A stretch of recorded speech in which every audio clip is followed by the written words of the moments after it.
On today's show, MLB playoff season continues, but unfortunately, so does the tyranny of Boston sports, perhaps aided by some questionable calls and rules and what have you. The Giants and Dodgers series is tied, going over playoff weekend, all that stuff, and also looking back at my thoughts on the Austin Nola trade when that happened, because this is a Padres podcast after all, guys. You know what you're listening to, Locked On Padres. Here we go.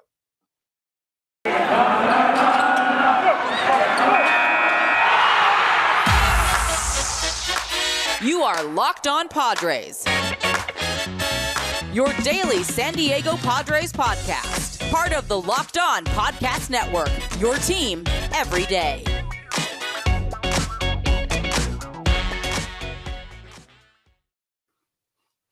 Greetings, ladies and gentlemen, and welcome to another edition of the Locked On Padres podcast, which is part of the Locked On Podcast Network, your team every day for Monday, October 11th.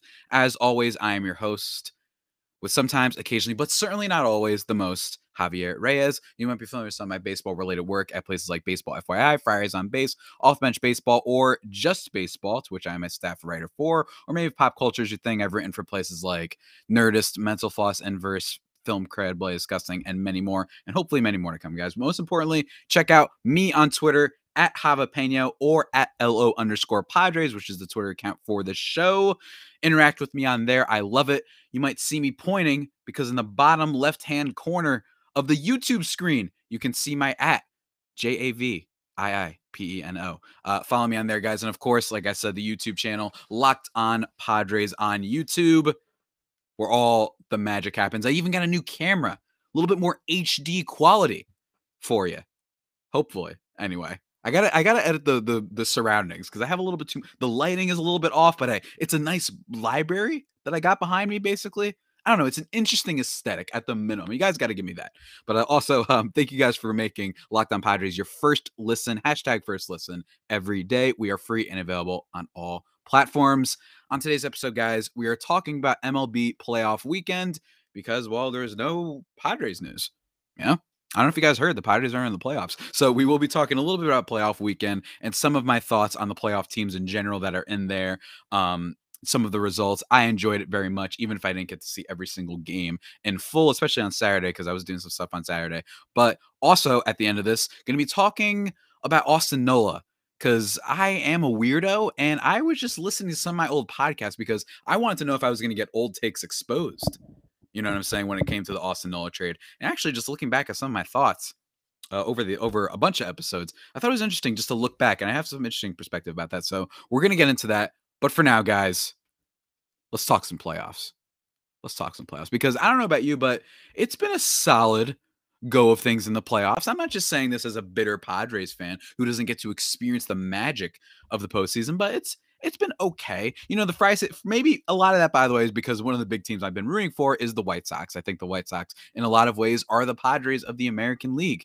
They're so much fun to watch, so much swagger, so much diversity in their talent. Tim Anderson and Eloy and all those guys, Luis Robert. Love those guys. I think they're awesome. And they get creamed on Friday, 4-9. The Astros, man. I mean, holy Lord. Look, I wrote an ALDS preview over at Just Baseball, picking the White Sox in 5, and now I'm not going to say that I'm a buffoon and that I should be fired and that was a total awful pick. I just thought the White Sox would play up to the competition a little bit more, and they haven't so far. In the middle, actually, while we are recording this, the game is actually still going on. It is 6-9 in favor of the White Sox. It is in Chicago right now. In the top of the 8 with 2 outs. So just throwing that out there. Hopefully they can continue this series going, because I think it'd be great. And it would mean that tomorrow, or I should say today's slate of action, when you're listening to it, we would have 4 games to look forward to, which I think is phenomenal. Starting with the Brewers and Braves at 1 o'clock, Astros, White Sox at 3:37 p.m. Eastern time, of course, guys. Rays, Red Sox at 7, and then Giants, Dodgers at 9:37. That's the big one. It's like kind of like March Madness style. You know what I mean? You just have games to look forward to throughout the whole day during the week, which is just awesome in my opinion. But some other results: Braves, Brewers, 2-1 in favor of the Brewers on Friday. Corbin Burns, man, geez Louise. I will say the concern about Milwaukee is going to be whether or not their offense can keep up. I like their guys enough I wrote over at Just Baseball back in I don't know, maybe it was this in May, about how the Brewers might just be the 2015 Mets. And my reason for that is because they have 3 elite pitchers. There's a couple other reasons, but the Brewers, with Corbin Burns, you guys have probably heard this before. Corbin Burns, Brandon Woodruff, Freddie Peralta. I mean, you can't get better than that. And in a lot of ways, I do believe that Corbin Burns is probably going to win the Cy Young. And I also think that, he might be the number 2 now among starting pitchers in all of baseball. He really might be just that good. Garrett Cole clearly lost that competition after what happened in the wild card game last week. But Corbin Burns looking good as usual. And then Josh Hader shuts them down too. The Braves lose 2-1. I will say this, though. I will say this also in terms of relation to why I thought that they were similar to the Mets is because they acquired Willy Adames at the deadline. Or not at the deadline, but they acquired him this season, and he was kind of like that ultimate bat that was acquired via trade that kind of catapulted and helped the offense improve enough, similar to how Yoenis Cespedes with the Mets back when he went to the Mets in that famous unbelievable second half that he had. That's kind of what Willy Adames was for the Brewers this year. If you just look at his splits, I mean, batting 197 for the Tampa Bay Rays, and then 285 with the as it looks like. Let's see here. Looks like by the way, the Chiefs are getting blown out right now, which I love, although they did just score. Shout out Travis Kelce. Willy Adames batting 285, 366, 521 slash line with the Brewers with 20 home runs to boot, total of 25 on the season for him. So it reminded me of that in that sense. Some bullpen pieces in terms of just the quality of their bullpen guys like Josh Hader, Devin Williams, reminded me a little bit of the 2015 Mets. So they might be that. They might be. Or they're going to be one of those teams that don't score a lot. As we saw on Saturday's slate of games. Was it Saturday? Hold on. Was it Saturday? Yeah, they played on Saturday, right? Yeah, Saturday they lost 3-0 after an absolute gem from Max Fried, which I did not expect, going 6 innings, only allowing 3 hits, no runs, no walks, striking out 9. Max Fried, former Padre, as you guys might be familiar, a guy that was kind of given up, kind of abandoned a little bit. He didn't have too much success for a while, to be honest with you. He wasn't an elite pitcher when the Padres did trade him. I don't think that the hype on him was through the roof or anything. He kind of struggled a little bit, but then had some really solid seasons with the Braves. Granted, and not too much innings work. And then in 2020, he really broke out to a tune of a 2.25 ERA, then a 3.04 ERA this year after starting off slow. Another former Padre. I mean, the Padres were once heralded as having one of the best farm systems that some people have ever seen. And when you look at the totality of misses, you keep seeing a lot of guys that are doing good elsewhere, man. And Max Fried is one of them. Granted, I don't think this is it's not like you could have expected this. This also isn't necessarily a Corey Kluber type of thing when Corey Kluber was dealt for basically nothing. And then he became the Cy Young kind of winner that everybody knows him for. But it's still rough to see how many of these guys seem to be hitting elsewhere. And it's a huge indictment on the Padres organization. Some other interesting results. The Giants beat the Dodgers the first game that they played in the series. They did not win the second game. We'll get that in a second. But Logan Webb, I mean, just an absolute beast. And this is what's good about the Giants. Gausman was their big breakout ace this year. In a lot of ways, he was good in 2020 as well. But then he fell off a bit in the second half. Pretty dramatically, actually. He had an ERA under 2 for the first half, and then ERA hovering above the mid 4.0s areas. And then Logan Webb stepped up for the Giants, and he did step up in this game. 7 2/3 innings, no earned runs, only 5 hits, no walks, 10 Ks on that Dodgers lineup. That's a good organization right there, because you love to see a team that even when their best guy isn't performing as much as they usually are, this other guy steps up, and that's Logan Webb. And he was awesome in that game. And I watched it and I loved it. Maybe you guys tuned into the green room that I hosted on Friday. Maybe you didn't, but it was just an absolute blast. Unfortunately, though, the other result from Friday was the Red Sox absolutely killing the Rays 14-6. That was rough. And then I mentioned that the Braves won on Saturday as well. And then the Dodgers beat the Giants 9-2 on Saturday, which was rough, behind the back of Julio Urias, who goes 5 innings, giving up 1 earned run on 3 hits. Wasn't anything elite from him, but most importantly for the Giants, Kevin Gausman, who I was just mentioning, having a bad second half, 5 1/3 innings, giving up 4 earned runs on 4 hits, walking 3, striking out 7. Not the most abysmal start in postseason history. Again, still a better start than Mr. Spider Cole is what I've been hearing them calling him lately. Mr. Garrett Cole, Spider Tech Garrett Cole is what I've heard, but just a lot of runs for the Dodgers. You knew that offense wasn't going to stay completely quiet for the whole series, regardless of who the Giants were throwing out there. But nonetheless, it's still 1-1 series, and I cannot wait to see that game tonight. I think it's going to be fantastic, and I hope that the Giants kill them because we hate the Dodgers, now don't we? Now, before we talk about Sunday's slate of games, all right, before we talk about those games and just some of my thoughts on the White Sox and Astros and Rays and Red Sox, which is the game that clearly will be making a lot of headlines, but the Astros-White Sox one might be making a lot of headlines too, to be honest with you, something that happened in that game. First, I want to talk to you guys about a simple way to get all the entertainment you love without the hassle. DirecTV Stream. It brings you your live TV and on-demand favorites together like never before, which means you can watch your favorite sports, movies, and shows all in one place, which is very cool. And the best part, there are no annual contracts. That's right. So stop waiting and get your TV together with DirecTV Stream. You can learn more at directtv.com. DirecTV Stream, guys, go look it up at directtv.com.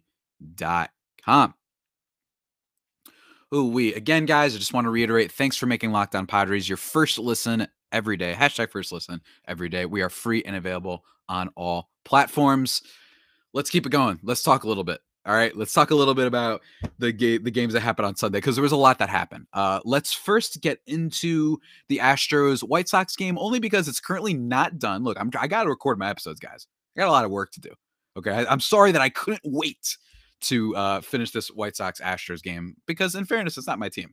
So that's not the craziest thing in the world. But bottom of the 8th inning right now, it is 6-9 in favor of the White Sox. One thing I am going to say is Dylan Cease disappointed me. I thought that Dylan Cease, he was really good at home this year.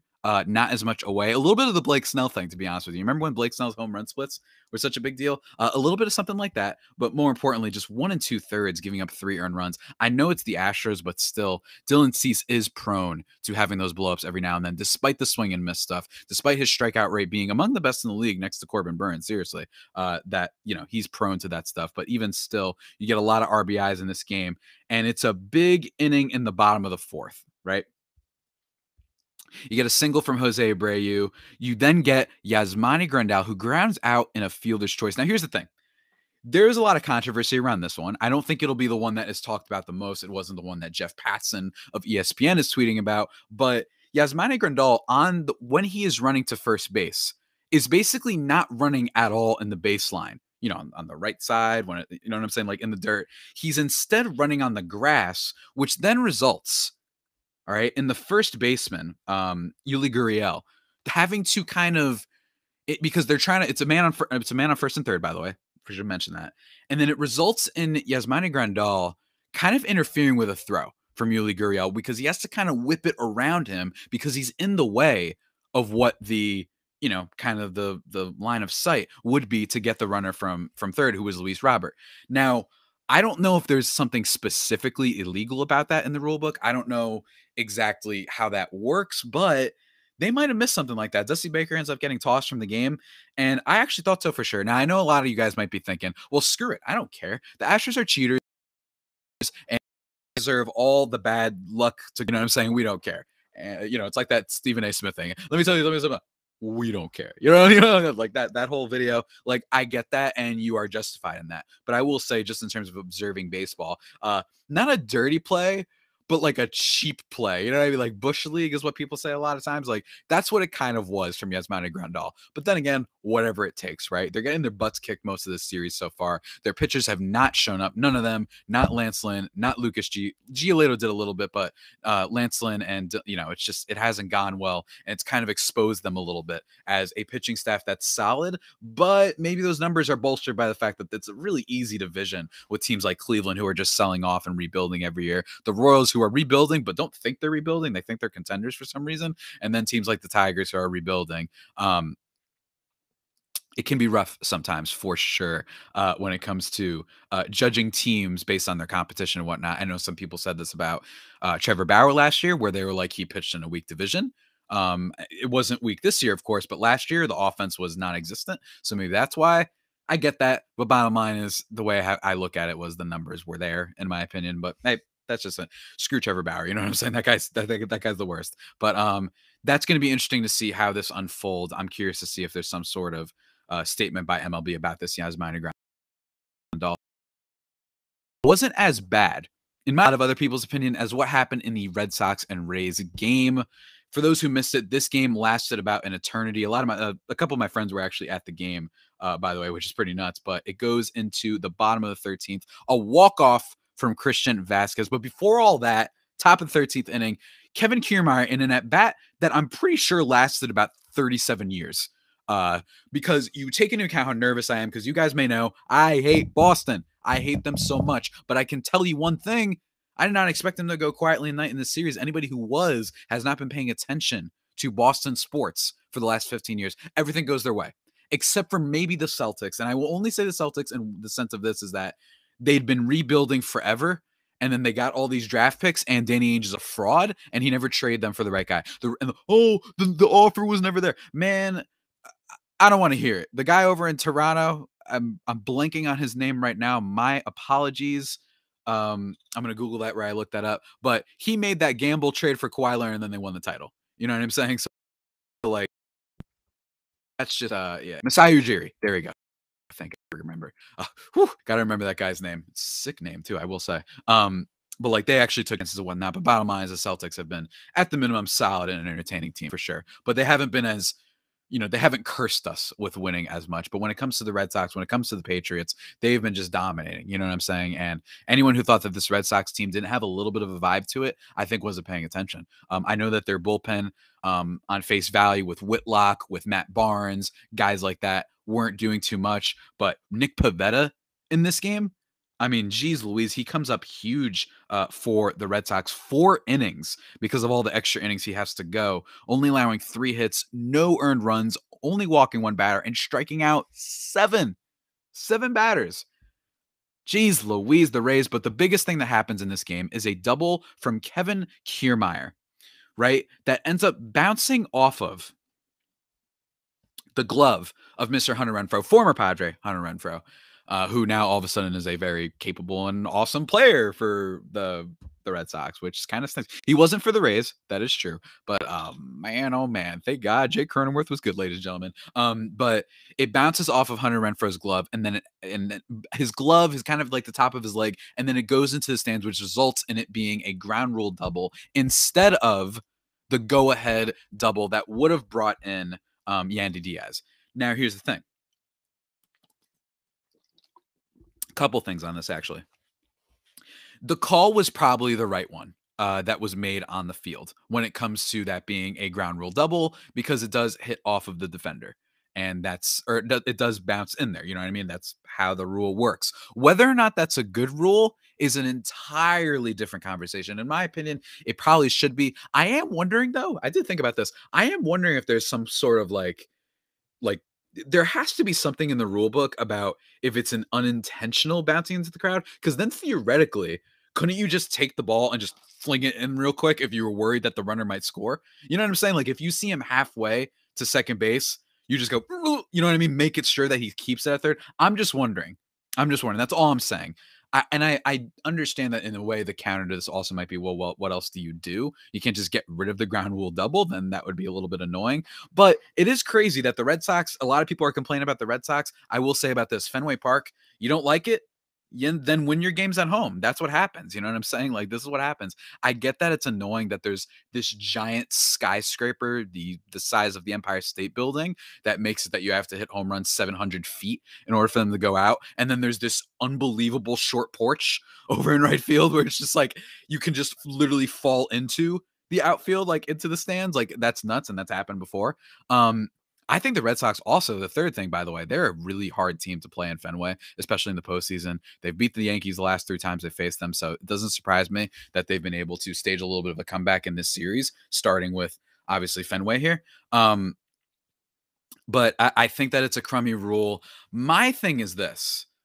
I wish that if the batter was already rounding second when this happens, shouldn't that mean he scores? You know what I'm saying? Like, it just felt a little weird to me. You know what I mean? Like, if it's a double, then theoretically that guy maybe scores from first, but I don't know. All I'm saying is this is going to be a huge controversy, but the ruling was correct. If you want to blame it on the referees, if you want to blame it on the umpires, I don't think that that's right. If you want to blame baseball and the kind of the ground rule, I think that that's a little bit more apt. I think that maybe you count that as a triple. I don't know. I'm just saying that it's a little crummy that because of a literal mistake by the outfield. You know what I'm saying? It's not like they couldn't get there in time and it just took a crazy bounce into the stands, right? It's literally a mistake by Renfroe, it hitting off of him like that. You know what I'm saying? Because in a regular ballpark, that hits against the wall and then maybe he has to go get it again. And then that takes more time for them to, the runners to then advance and whatnot. It is just incredibly crummy that there's a situation in which the defense does not make a good play. And that actually hurts the team on offense. That's just a crummy thing. I don't know how you fix it necessarily, but it is annoying. And I imagine a lot of people are going to be talking about it in the future. And honestly, it's a good thing that people got, visibility for it. And this is classic Boston. Things just go their way, guys. I hate Boston with every fiber in my body, pretty much as the Dodgers. And people have to understand, though, I'm really like objective about it. Like, this is why I hate them, because I'm used to this BS. It always goes their way. Guys, this past a couple weeks ago, I was watching Brady get sacked. Now, granted, he's on Tampa Bay now, but I'm just saying plays like this with Brady where he gets hit, the ball literally goes out, but then it goes over a defender's head, and then another guy catches it and then secures it, and then he runs for like 4 yards. It's like BS like that has been happening for Boston athletes for the longest time, and I'm sick of it, but anybody who thought that this series was going to be a wipeout, in my opinion, has been watching. And also, let's stop acting like the Tampa Bay Rays are a banner of consistency too. I've said this about the Dodgers before. It has to be said about the Rays. But before we get into a little bit more on that and the Austin Nola trade, guys, I want to talk to you about something that is objectively rad, unlike Boston sports, guys. Those are the Built Bars, the best protein bars in all the land, not just in San Diego, not just in Boston, not just in the Dodger realm. You know what I mean? Nowhere. It's just in all the land, guys. They are the best. And what I like about them is they're soft and easy to chew, covered in 100% chocolate, but they've got a really great variety of flavors. Apple Almond Crisp is back in stock for them. They've got coconut. They've got cherry barcia, cookies and cream, orange, strawberry, salted caramel, double chocolate, mint brownie, raspberry, and German chocolate. And many, many more limited time flavors that pop up every now and then. It's really great that they're just coming up with new flavors kind of all the time. Manuel Sanders touchdown. Wow. Shout out Josh Allen and my fantasy team. But on top of that, guys, on top of the variety, they are healthy for you. They are protein bars after all. 17 to 18 grams of protein, calories ranging from 130 to 180, only 4 to 5 grams of sugar, and only 4 to 5 grams net carbs. Amazing flavors, all tasty, all healthy. What are you waiting for? Go to built.com and use promo code LOCKED15 and you'll get 15% off your order. Remember, that is promo code LOCKED15 for 15% off at built.com. Woo! Ladies and gentlemen. Woo. All right. Let's wind this bad boy down. The last thing I wanted to say about that Rays Red Sox series is you guys have heard me a lot of times talking about this. I've mentioned this many, many times, how the Dodgers, I don't like how everybody's just penciling them in. You know what I'm saying? Like, and acting like people were doing this from the very beginning of the season. It's like, how aren't they going to win the World Series? It's like, well, how aren't they not? They've been doing this for years. I've been saying about the Dodgers that every year that you'd be counting on them and all this stuff, and then they blow it in the postseason. It's happened every time. I will say this year, if they do end up losing to the Giants, I don't count that as a blow up because this should be the NLCS. In all honesty, this is like a World Series quality matchup, 107 wins versus 106 wins. That's just how the cookie crumbles sometimes. But it was annoying me that heading into the year, everyone was acting like this team was the banner of consistency. The Tampa Bay Rays are a little bit like that too. They're an incredible ball plug. What they've done is incredible. Just like the Dodgers, they've raised incredible talent. They know how to sell high on guys, especially in the case of Tampa.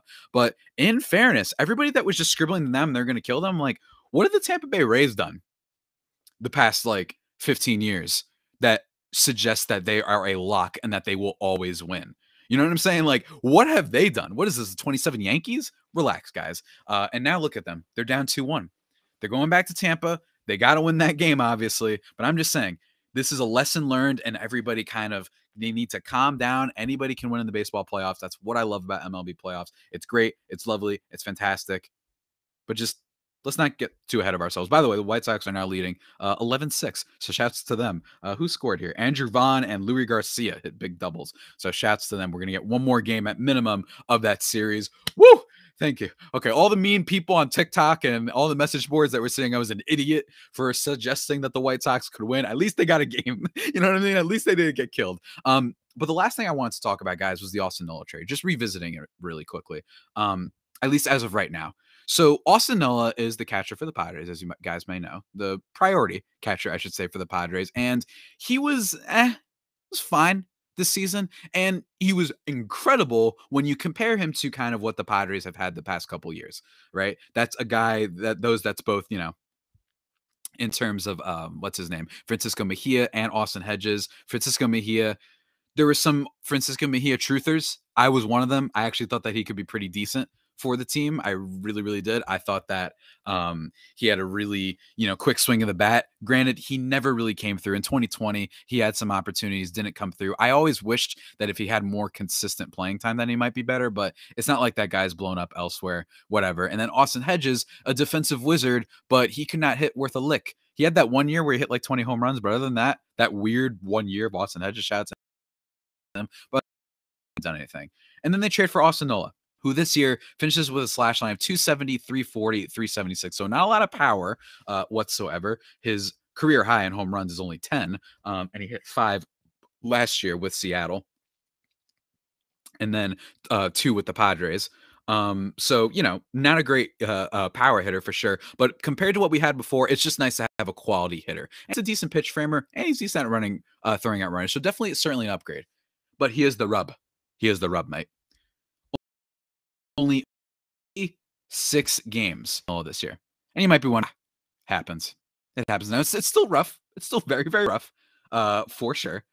But you might be wondering, I mean, damn, like we make this trade and we're hoping to get a catcher that's going to be of some quality. And look what happens.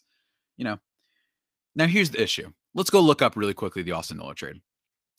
Back what happened last trade deadline, not this previous one, but the year before that, they traded, here's the Padres and Mariners combined on a 7-player deal that sent catcher Austin Nola and right-handers Austin Adams, otherwise known as the guy who has never gotten an inning without hitting somebody, and down Altavilla to San Diego, while Seattle will receive top outfield prospect Taylor Trammell, infielder Ty France, catcher Luis Torrens, and right-hander Andres Muniz. Okay. So let's get into that. This weekend, the reason why I want to talk about this is because on Friday, because I have been doing a lot of work and whatnot, and I've been doing some monotonous work. So I was kind of curious to like go back and listen to some of my takes, right? Because not that there are people combing through this stuff, you know what I mean? They're not like people are pulling up old tapes of me and trying to get me canceled or whatever you want to call it, right? On Twitter and stuff like that. But I was just curious to see like, what was my reaction to the trade when it first happened for Austin Nola? And I was pretty positive. I'm not going to come out here and lie to you guys and be like, I knew that this was bad. But what's so interesting to me is that at the time, the big piece in that trade was Taylor Trammell, who is a major leaguer for sure, but he's not a very good batter. He's only just a defensive super kind of utility athlete of a player. He's not very good. And I remember watching Ty France. So this I will say. And what I did find about this was this. There was a couple lines from me when I was recapping games, when I was still figuring out how to do this podcast. And for the record, by the way, I am still trying to figure out how to do this podcast. And to be honest with you, figure out life. Am I right? I was basically saying at one point where I was like, I wish Ty France could get some more playing time. This is a real line I said. I was like, I wish he could get more playing time because I don't believe in Eric Hosmer. I know he's having a good season, but hey, maybe I'm wrong on this. I'm now really literally quoting my words. I had them written down. And I was basically like reading this next line. I said, he just looks like a hitter. Is that premium analysis? No. Any schmuck can get on here and say, he just looks like a hitter, man. So I'm not going to give myself the most praise, but I do remember my mindset at the time was kind of like, I thought he was okay and that he wasn't a nothing backup piece. Clearly, Trammell was the biggest thing there, but I also mentioned that at the time, Trammell wasn't maybe necessarily being viewed as a top-level prospect anymore, considering that the Padres only got Austin Nola, who only recently kind of became, you know, a decent catcher and whatnot, and it kind of blew up in 2020. So that's what happened there. But looking back, I mean, Ty France this year in 152 games, he hit .291 with a .368 on base and a .445 slugging percentage. And how many home runs? 18. Now, that's not otherworldly, but that is just a hitter. You know what I'm saying? And on top of that, he had the best fielding percentage among first basemen in the American League this year. So he was a solid first baseman. So basically, he's the bizarro Eric Hosmer. And what I mean by that is he's what Eric Hosmer wishes he could be. Eric Hosmer is one of the worst players in baseball, especially for the money he's making. 0.0 F4 this year for 8 years, 144 million. That's awesome. So basically, the Padres have only got those 35 games where he all of a sudden was launching the ball and hitting home runs like he did last year. Otherwise, nothing from Eric Hosmer. Absolutely nothing. Now, I will say this about the Ty France thing. It's not like, because in theory, you probably weren't going to move Hosmer unless if I could somehow find out if theoretically that they could have traded Eric Hosmer after the 2020 season in which he all of a sudden was showing some power developments. And if they were able to sell high and maybe get rid of him to Texas and send Taylor Trammell and a bunch of these other guys, just get rid of him, get him off the team. I'm wondering if that was on and available. And then if AJ Preller was just like, nah, I actually believe in this. Because if that's true, and of course I don't know this, then that's a bad look. But otherwise, trading Ty France is kind of a situation of, well, we have Hosmer. We're never going to play him. You know what I'm saying? And then on top of that, we have Cronenworth, which was right. We were right to keep him. Cronenworth is awesome. And he can play all these different positions. But you know, and that's the thing. So he was probably never going to be able to play on this team with all this stuff. You know, even if you want to move him to short somehow, you can't do that. If you want to have him at third for some reason, you couldn't do that. As a DH, maybe you could have done that, but the DH wasn't coming to Major League Baseball or the National League because Major League Baseball is stupid. Hopefully it comes this next year.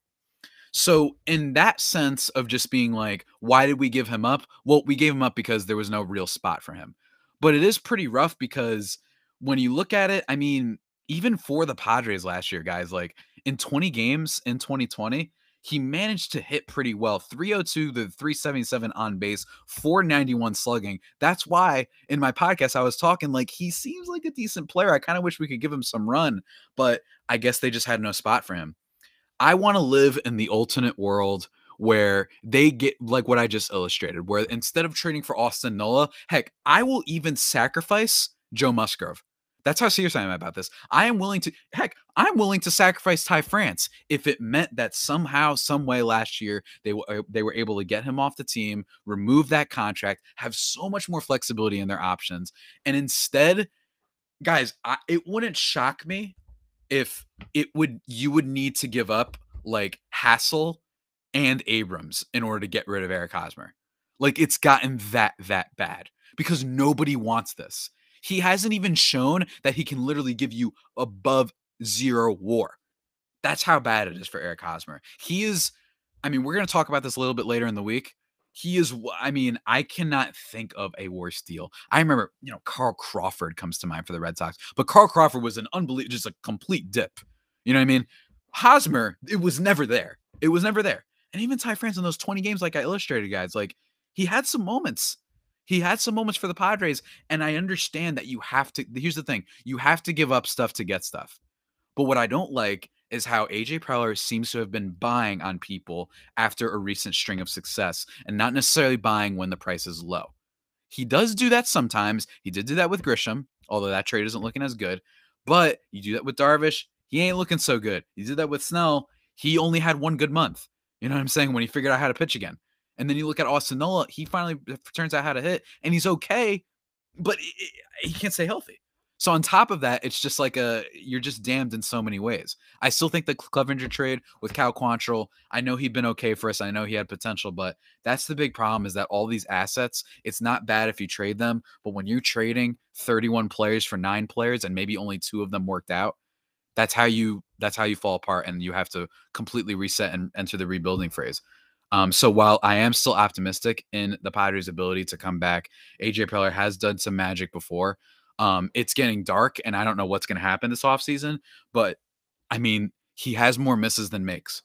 And I understand that the big make of Tatis kind of validates a lot of the misses, but this ain't football. This ain't basketball. You need depth. Depth is what makes you win games. You look at Tampa Bay Rays. I know they're losing right now, but that's the type of team that will have some dude on that team that isn't very good, but he can pitch against one team. So he'll be somewhere in the minors. They'll call him up, You know what I mean? And he'll be able to do stuff. The Padres don't have that flexibility, and that's what's bad about them. You know what I mean? You have Cronenworth, you have Tatis, you have Machado, you have Musgrove, but then where's the depth? You cannot be relying on guys like Aaron Nola and Vince Velasquez late in the season. I don't care how many injuries you have. That's bad. And I know it's easy to say that we should trade a Paddock. You got to give up stuff to get stuff. But my thing is this. The Padres might have been better off just doing everything in their power to get rid of Hosmer, waiting until Myers' contract ended, waiting a little bit longer. I don't mind signing Tatis for all that money, but maybe waiting a little bit longer. I know Machado's getting older, but waiting a little bit longer before doing that, letting the farm kind of develop a little bit. That way you have more depth to surround with all this talent. And unfortunately, they didn't do that. And now we're in the situation that we are. So Austin Nola trade, in retrospect, not looking great whatsoever. I don't even know how much longer he's going to be a super valuable guy for this team, especially if Luis Campusano, their top catching prospect, one of the top kind of catching prospects in baseball, if he's expected to debut at some point. Because then it'll be like, so did we just trade like potentially the guy who could have been the first baseman of the future, not making all that much, just a pure hitter and whatnot for, 50 games of Austin Nola? That's unfortunately what we're looking at, guys. That's what we're looking at. Not to end on a super dour note, but that's it, guys. Now, before we kind of officially wrap things up, thank you for making Locked On Padres your first listen every day. Now make your second listen Locked On MLB. Paul Francis Sullivan, please call him Sully, though, brings you his unique perspective on the major leagues, both past and present. It's free and available on all platforms. Guys, in terms of the future of this podcast, though, you can expect a 4 to 5 things we learned from the 2021 Padres, 4 a little bit of quirky little kind of headlines and whatnot that I came up with that we learned from watching this 2021 Padres team. Also going to be talking about the top 10 most tragic moments of the 2021 Padres. Last year, I did the top 20 moments that were just great for the Padres, but since this season was mostly misery, with the exception of that Tatis home run in Houston, with the exception of a couple Machado moments, the Victor Caratini walk-off, and of course the Musgrove no-hitter, it's basically all misery for this Padres team. So going to be breaking that down. It is an article that should be on Just Baseball by the time I do the episode, and then we'll be doing basically like the podcast version of the article in a lot of ways. I'm also going to be recording with Bryce Paterick of Locked On Rangers. Might be putting that out here too. We're just going to be talking, hanging out, and being sad boys, because that's what it is right now. But, until next time, guys, I hope that the Dodgers lose miserably. That is the only thing I am hoping for these days, except for my football and fantasy football teams. They're looking pretty good. Although, guys, I drafted Michael Pittman over Mike Williams. Why didn't I just go homer and pick the guy from my team? And I have Russell Wilson. So I'm still a good team. Don't get me wrong. I got Kupp. I got Metcalf. I got Deebo Samuel and Najee Harris and guys like that. But it's rough. And fantasy football, here's the problem with that. It is more annoying when you lose than fun it is when you're winning. I've noticed that. You just hate yourself and you're hitting yourself all the time for how you should have done this or should have done that. It's maddening. But anyway, guys, with that all being said, that about does it for today's edition of the Locked On Padres podcast. The only pod that may be better than the Padres themselves. Remember to subscribe to the podcast wherever you get your podcasts from: Stitcher, Spotify, Apple Podcasts, Google Podcasts, Himalaya, Overcast, wherever. Be sure to send me some 5-star reviews on the Apple Podcast app. Someone did that the other day, and it was very, very kind, and I appreciated it, from Rake Cronengerth, which was a very so shouts to Mr. Person or Mrs. Person. That very much. Follow the show or myself on Twitter. And until next time, stay safe and, of course, stay faithful. My Friday faithful homies, take care.